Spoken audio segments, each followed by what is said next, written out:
Привет, ребята! В этом видео я расскажу, почему одним дизайнерам платят больше, чем другим, и какие практические шаги вам нужно предпринять, чтобы увеличить свой доход. Если вы думаете, что зарплата сильно зависит от уровня специалиста, что есть хорошие дизайнеры, а есть плохие, и хорошим платят больше, то это не совсем так. И в этом видео я расскажу, какие причины разницы в зарплатах я встречал за всю свою более чем 10-летнюю карьеру дизайнера, и как сделать так, чтобы зарабатывать больше. Поехали! Первое и самое очевидное, что в Москве дизайнерам платят больше, чем в провинции. Это нормально. Чем больше город, тем больше в нем клиентов, дороже жизнь и больше зарплаты. В России большинство международных дизайн-агентств расположены в Москве, а почти все региональные компании имеют здесь свое представительство. Это происходит, потому что в Москве максимальное количество крупных клиентов. Поэтому первый мой совет: если вам мало платят, переезжайте в Москву. Я понимаю, что это звучит смело, но среди моих коллег 95% специалистов – это ребята из небольших городов, от Твери и Ростова до Челябинска и Улан-Удэ. Переезжать в Москву не так сложно, как кажется на первый взгляд, но только если это делать поэтапно. Как я уже говорил, международные дизайнерские агентства сидят в Москве, но у них у всех обязательно есть региональные подрядчики. Условно говоря, в Москве продумывают концепцию, главную страницу, утверждают ее с клиентом, а что попроще, отдают в регионы. И самый простой и надежный способ переехать в Москву – это начать работать дизайнером у регионального подрядчика.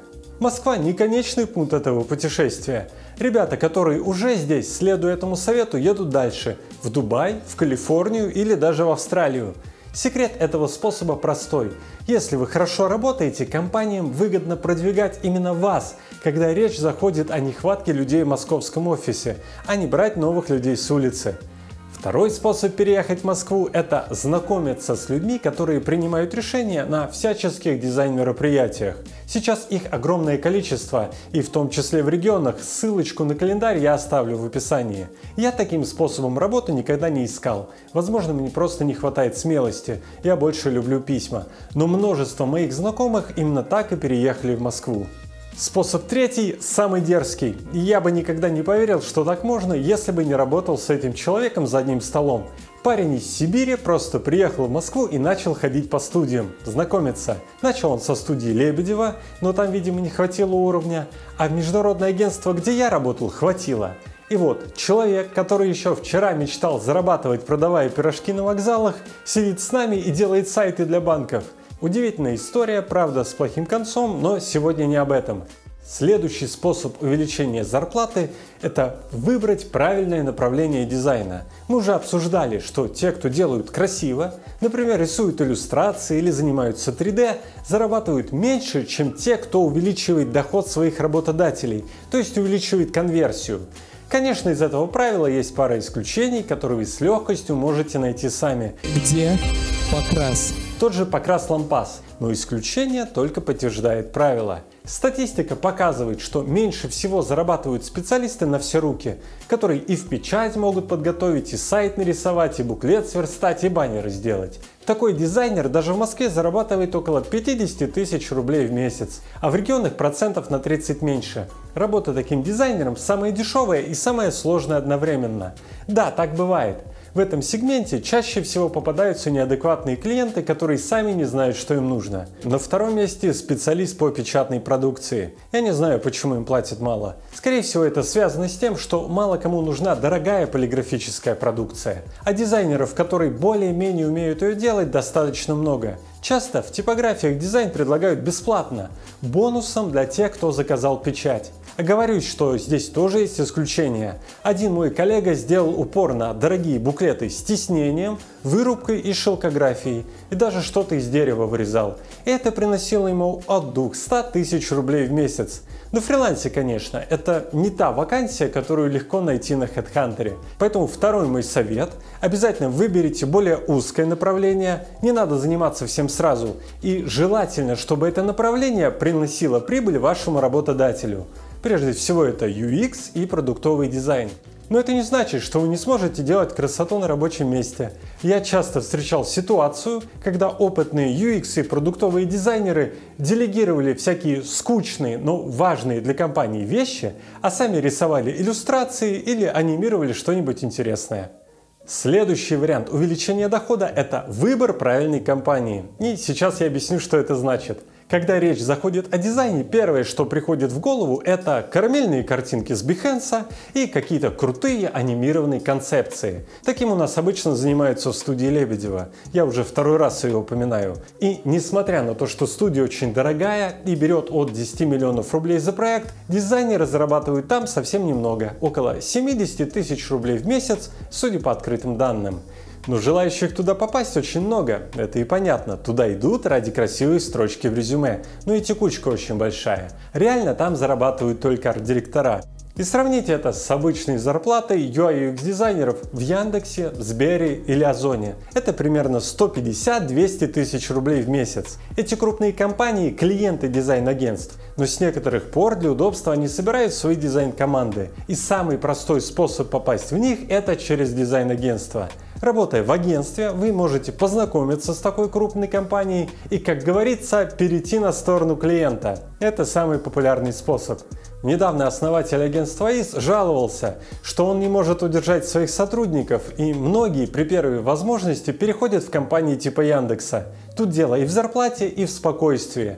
Работать на одного клиента гораздо проще, чем на многих. Дальше. Зарплата дизайнеров зависит от проектов, на которых они работают. Понятно, что если вы прокачаетесь в создании банковских сайтов и разберете все нюансы создания форм заявок, то за это будут платить больше, чем за условные корпоративные сайты. На первый взгляд кажется, что нет ничего проще создания формы. Накидал полей, добавил кнопку и готово. Но это не так.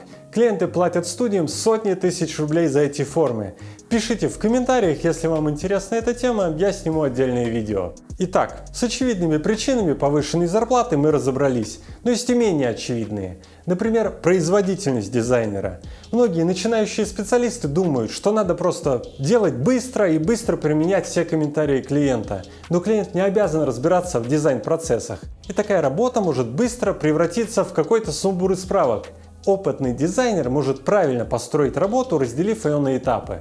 Например, договориться, что сначала утверждается прототип, а только потом дизайн.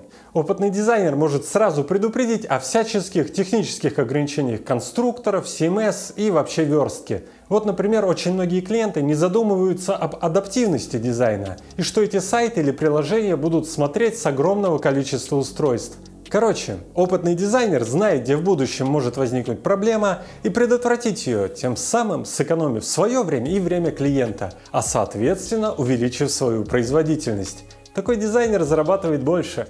Следующая причина высокой зарплаты – это желание удержать ключевого специалиста. Например, в дизайн-агентствах бывает ситуация, когда над одним сайтом работают годами. То есть это не единоразовый заказ, а регулярная ежемесячная работа по улучшению сайта. Для таких проектов даже придумали отдельное название – сервисный дизайн. Так вот, рано или поздно среди дизайнеров выделяется один человек, который больше всех работает над этим проектом и собрал максимальное количество знаний по этой задаче. Выучил все гайды или там дизайн-систему, знает уже типичные комментарии клиента. Короче, без него работа замедляется. И этот дизайнер становится ключевым специалистом. Компании выгоднее платить в 2 раза больше ему, чем обучать нового дизайнера всем тонкостям этого проекта, который знает только этот ключевой специалист. Дальше. Умение управлять людьми. Работа над большими сайтами обычно командная, и у команды должен быть руководитель. Если вы не боитесь брать ответственность за других, за свою команду, то у вас есть отличные шансы стать арт-директором. А изменение обязанностей – это хорошая причина пойти к руководству и попросить прибавку. Естественно, арт-директору платят больше.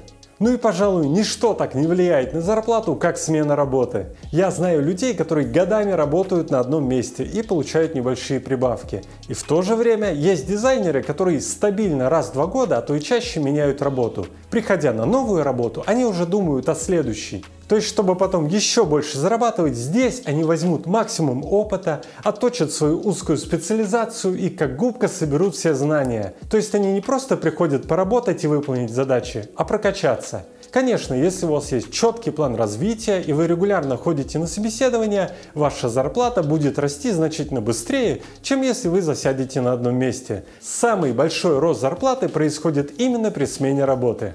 Ну и последнее на сегодня. Больше зарабатывает не тот, кто учится дизайну, а тот, кто учится зарабатывать. То есть быть хорошим дизайнером – это замечательно. Но чтобы зарабатывать много, мало быть хорошим дизайнером. Надо уметь вести переговоры и торговаться на собеседованиях. В конечном счете все зависит от того, какое впечатление вы произведете на работодателя. Нередки примеры, когда такие плохонькие дизайнеры умеют преподнести себя как суперспециалистов, а потом в процессе работы уже как-то выруливают и быстро учатся, но уже за хорошую зарплату. Для этого нужна определенная наглость. Спасибо, что досмотрели это видео до конца, подписывайтесь, и мы с вами увидимся совсем скоро в новом видео. Всем пока!